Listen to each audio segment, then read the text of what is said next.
Hi, my name's Brian. I need to get help for a victim of abuse.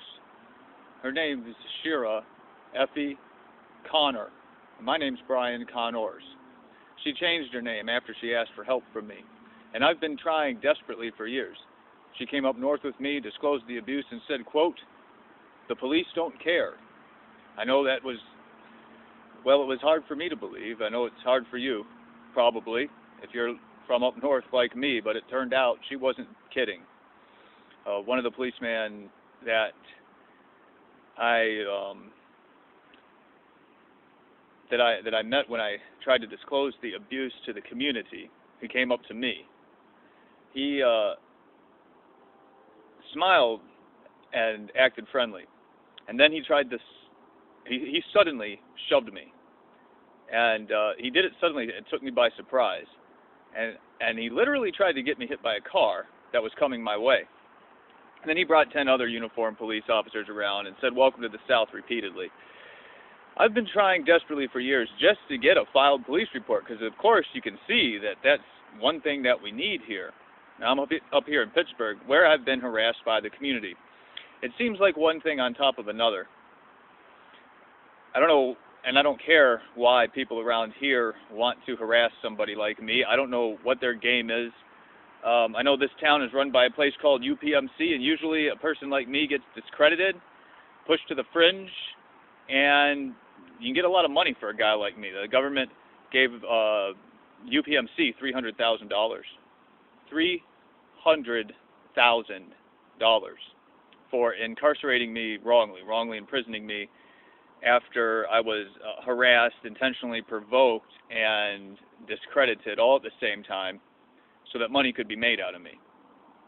I'm still trying to get help for the victim of crime in the South, and now I can't get a police report for me. The government only gave my university of Embry-Riddle $100,000 for me. So you see how money is being used for evil purposes here, and we're behind the game as far as money goes, but we already know that. That's why guys like me get educated. So we really need your help. Community-based harassment, what's being done here, it's called gang stalking online, but that's a discrediting crucifixion term too, because anybody looks that up about you, they know that's something that you're supposedly a victim of, they see all kinds of people who are intentionally discrediting victims of the crime, acting like them, and then acting crazy. It's exactly what they want to make you out to be, as a push to the fringe, intentionally member of the community. That's how the crime works. If at any point we could get a police report, like, for example, somebody threatened to shoot me, that would solve the problem if I get a police report on that.